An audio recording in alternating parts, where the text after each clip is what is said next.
এর সংখ্যাগরিষ্ঠ সদস্য প্রেসিডেন্ট ডোনাল্ড ট্রাম্পের ইরান অভিযানের পক্ষে সমর্থন জানিয়েছেন। এদিকে ইরানে দফায় দফায় হামলা চালিয়ে যাচ্ছে যুক্তরাষ্ট্র ইসরায়েল। লেবাননেও হামলা অব্যাহত রেখেছে আইডিএফ। ইরানও পাল্টা হামলা চালিয়ে যাচ্ছে ইসরায়েল ও মধ্যপ্রাচ্যে মার্কিন মিত্র দেশগুলোতে। বিস্তারিত আরাফাত ইসলামের প্রতিবেদনে। ইরানে চলমান অভিযান বন্ধ এবং দেশটির বিরুদ্ধে যে কোনো সামরিক পদক্ষেপের জন্য কংগ্রেসের অনুমোদনের বাধ্যবাধকতা চেয়েছিল মার্কিন সিনেটরদের একাংশ। তবে দ্বিপক্ষীয় প্রস্তাবটি আটকে দেওয়ার পক্ষে রায় দেয় অধিকাংশ সিনেটর। 100 সদস্যের মধ্যে বিপক্ষে 52 জন এবং পক্ষে 47 জন ভোট দিয়েছেন।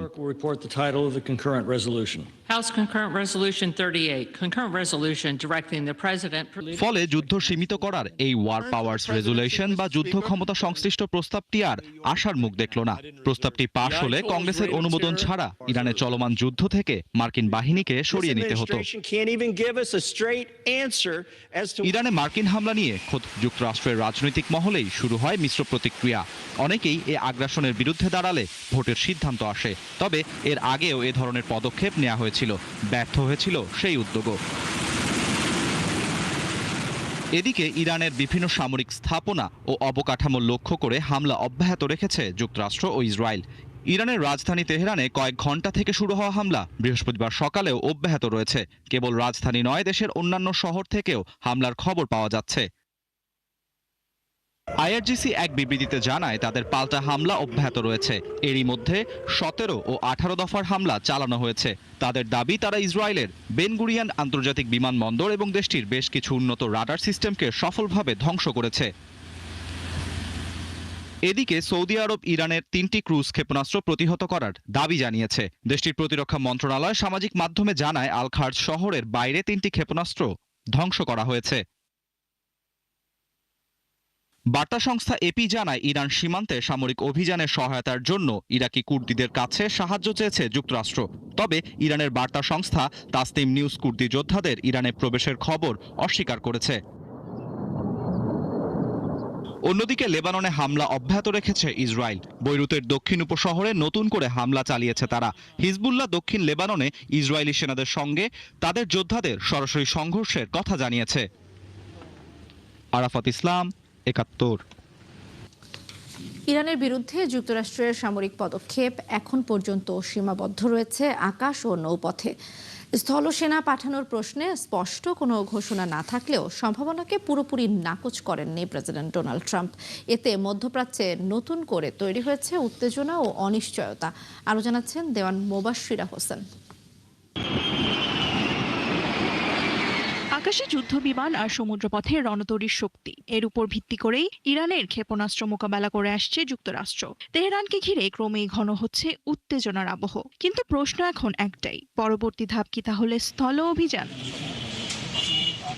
ইরানে হামলায় এখন পর্যন্ত বিমান ও নৌশক্তির ওপর নির্ভর করেছে যুক্তরাষ্ট্র। স্থল অভিযান নিয়ে আনুষ্ঠানিক সিদ্ধান্ত না এলেও বিষয়টি একেবারে উড়িয়ে দেননি মার্কিন প্রেসিডেন্ট ডোনাল্ড ট্রাম্প। প্রয়োজন হলে প্রশাসন যে কোনো পদক্ষেপ নিতে পারে বলে সাফ জানিয়ে দিয়েছেন তিনি। বিশেষজ্ঞদের মতে শুধু বিমান হামলার মাধ্যমে ইরানের পারমাণবিক কর্মসূচি স্থায়ীভাবে বন্ধ করা প্রায় অসম্ভব, যদিও তেহরানের পারমাণবিক কার্যক্রম পুরোপুরি শান্তিপূর্ণ উদ্দেশ্যে পরিচালিত বলে বরাবরই দাবি করে আসছে দেশটি। এদিকে কোনো দেশের পারমাণবিক সক্ষমতা ধ্বংস করা প্রায় অসম্ভব বলে মনে করেন বিশ্লেষকরা। অবকাঠামো ক্ষতিগ্রস্ত হলেও সময়ের ব্যবধানে তা পুনর্গঠন করা সম্ভব। তবে যুক্তরাষ্ট্র যদি স্থলসেনা পাঠানোর সিদ্ধান্ত নেয় তাহলে চ্যালেঞ্জ হবে বহুমাত্রিক। পারমাণবিক স্থাপনা ধ্বংস, ক্ষেপণাস্ত্র ব্যবস্থা অচল করা কিংবা শাসন পরিবর্তন করা যদি যুক্তরাষ্ট্রের লক্ষ্য হয়ে থাকে, তাহলে ইরানের সামরিক অভিযানের পাশাপাশি রাজনৈতিক জটিলতাও বাড়তে পারে। ইরানে স্থল অভিযান হলে তা হতে পারে দীর্ঘ, ব্যয়বহুল ও জটিল সামরিক সংঘাত, এবং এতে সবচেয়ে বেশি ক্ষতিগ্রস্ত হবে দেশটির সাধারণ মানুষ। সেই সাথে ঝুঁকিতে পড়তে পারেন মার্কিন সেনারাও, এমনটাই মনে করছেন সংশ্লিষ্ট মহল। দেওয়ান মুবাশ্বিরা হোসেন, 71। ইরানে ইসরায়েল ও যুক্তরাষ্ট্রের যৌথ হামলাকে কেন্দ্র করে এক বিধ্বংসী যুদ্ধ শুরু হয়েছে গোটা মধ্যপ্রাচ্যে। যুক্তরাষ্ট্র ও ইসরায়েলের যৌথ সামরিক অভিযান এবং এর বিপরীতে ইরানের পাল্টা হামলায় পুরো অঞ্চল এখন আগ্নেয়গিরিতে পরিণত হয়েছে। প্রশ্ন হলো, এই যুদ্ধে প্রধান পক্ষগুলো কারা আর তাদের কার কি অবস্থান? শারমিন স্বপ্নার প্রতিবেদন। 28 ফেব্রুয়ারি থেকে ইসরায়েল ও যুক্তরাষ্ট্র যৌথভাবে ইরানের উপর বড় ধরনের বিমান ও ক্ষেপণাস্ত্র হামলা শুরু করে। এই অভিযানের লক্ষ্য ইরানের পারমাণবিক স্থাপনা ধ্বংস করা, ক্ষেপণাস্ত্র সক্ষমতা ঘুরিয়ে দেওয়া এবং দেশটিতে শাসন ব্যবস্থার পরিবর্তন ঘটানো। হামলায় ইরানের সর্বোচ্চ নেতা আয়াতোল্লাহ আলী খামেনি সহ বেশ কয়েকজন শীর্ষ সামরিক ও রাজনৈতিক নেতা নিহত হন। ইসরায়েলে ইরানের সমর্থনে হিজবুল্লাহ রকেট ও ড্রোন হামলার পর লেবাননেও বিমান হামলা চালাচ্ছে তেল আবিব। ফলে যুদ্ধ লেবাননেও ছড়িয়ে পড়েছে। এদিকে ইরান এবং তার আঞ্চলিক প্রক্সি বাহিনীগুলো সম্মিলিতভাবে এই যুদ্ধের জবাব দিচ্ছে। ইসরায়েল ও মধ্যপ্রাচ্যে থাকা মার্কিন ঘাঁটিগুলো লক্ষ্য করে শত শত ব্যালিস্টিক ক্ষেপণাস্ত্র ও ড্রোন ছুড়ছে তেহরান। ইতিমধ্যে কৌশলগতভাবে গুরুত্বপূর্ণ হরমুজ প্রণালী বন্ধের ঘোষণা দিয়েছে তারা।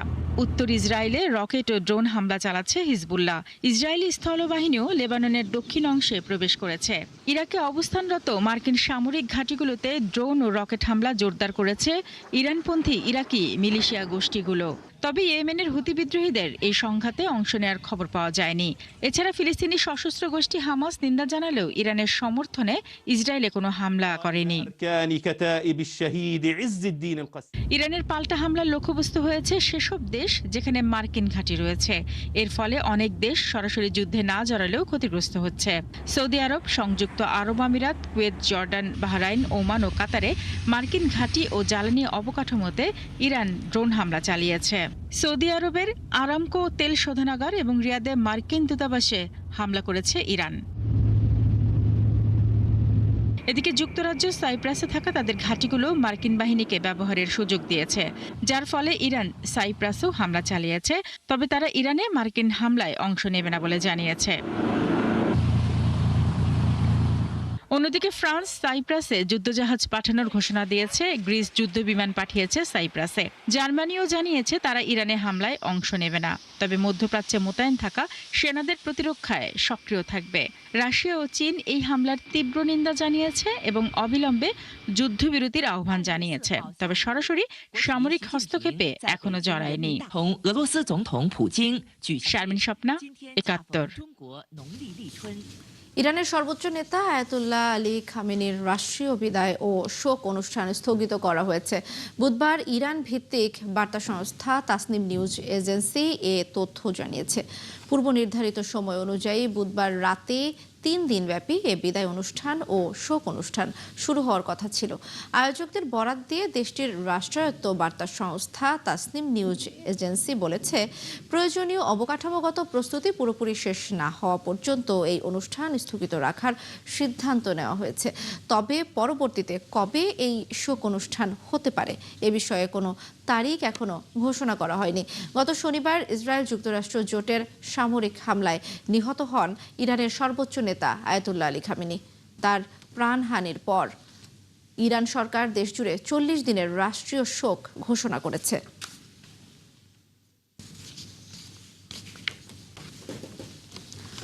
মধ্যপ্রাচ্য সংকটের কারণে বৈশ্বিক পারমাণবিক নিরাপত্তার ঝুঁকি নিয়ে উদ্বেগ প্রকাশ করেছেন রাশিয়ার পররাষ্ট্রমন্ত্রী সের্গেই ল্যাভরভ।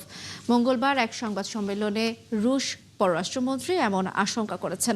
ল্যাভরভ সতর্ক করেন, মধ্যপ্রাচ্যে যুদ্ধের কারণে বিশ্বজুড়ে পারমাণবিক নিরাপত্তার হুমকি আগের চেয়ে বেড়েছে এবং দিন দিন আরও বাড়ছে। তার মতে যুক্তরাষ্ট্র ও ইসরায়েলের বর্তমান সামরিক কৌশল ইরানকে শেষ পর্যন্ত পারমাণবিক অস্ত্র তৈরিতে বাধ্য করতে পারে। ল্যাভরভ যুক্তি দিয়েছেন যে ইউরেনিয়াম সমৃদ্ধকরণ একটি দেশের শান্তিপূর্ণ অধিকার, যা বিশ্বের অন্যান্য রাষ্ট্রগুলোরও ভোগ করে। কিন্তু যুক্তরাষ্ট্র ও ইসরায়েল যদি এই অধিকার কেড়ে নেওয়ার চেষ্টা চালিয়ে যায়, তবে ইরানে এমন শক্তিশালী আন্দোলন গড়ে উঠতে পারে যারা দেশটিকে পারমাণবিক বোমা তৈরিতে প্ররোচিত করবে।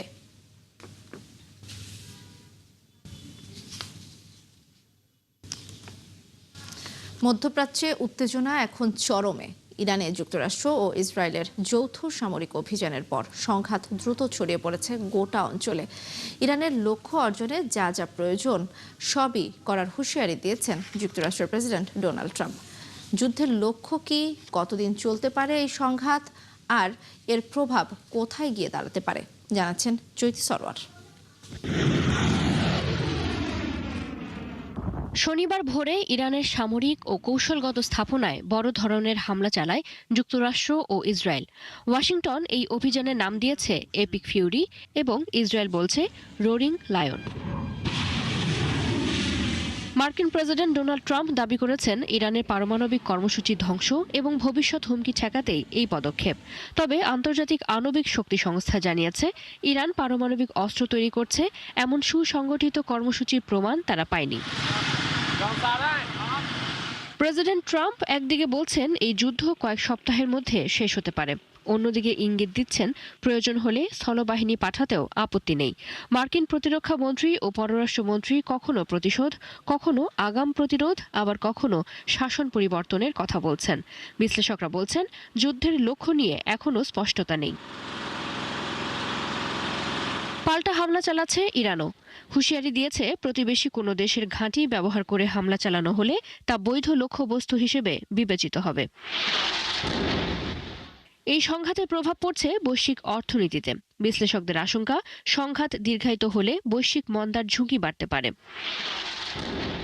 ইতিহাস বলছে আকাশ হামলা দিয়ে শাসন পরিবর্তন সহজ নয়।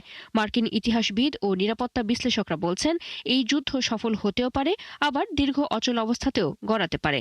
সম্ভাব্য পরিণতি হতে পারে ইরান শক্তিশালী পুনর্গঠন করতে পারে, অথবা যদি নেতৃত্ব শূন্যতা তৈরি হয় গৃহযুদ্ধ ও উদ্বাস্তু সংকট দেখা দিতে পারে, কিংবা উগ্রপন্থী গোষ্ঠী পারমাণবিক সামগ্রী দখল করতে পারে।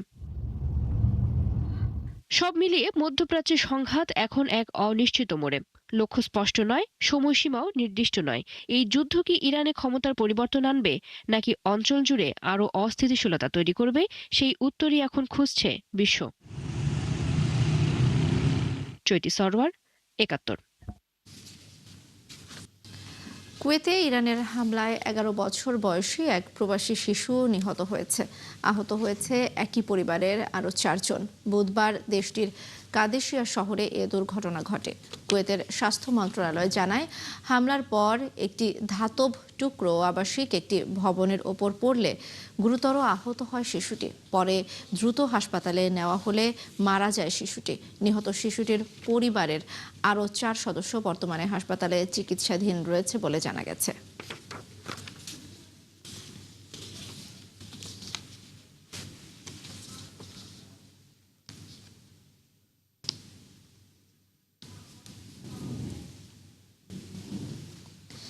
কুয়েতের প্রবাসীদের ভিসার মেয়াদ ৩ মাস বাড়ানো হয়েছে। বর্তমান মধ্যপ্রাচ্যের সংঘাতের প্রভাবকে কেন্দ্র করে প্রবাসীদের স্বার্থে এই পদক্ষেপ নিয়েছে দেশটির সরকার। বুধবার এ খবর জানিয়েছে কুয়েতের স্বরাষ্ট্র মন্ত্রণালয়। সেই সাথে মেয়াদ উত্তীর্ণ বা শেষ হওয়ার পথে থাকা ভিজিট এন্ট্রি ভিসা ২৮ ফেব্রুয়ারি ২০২৬ থেকে ১ মাসের জন্য বাড়ানো হয়েছে। ভিসার কার্যক্রমের জন্য কোনো জরিমানা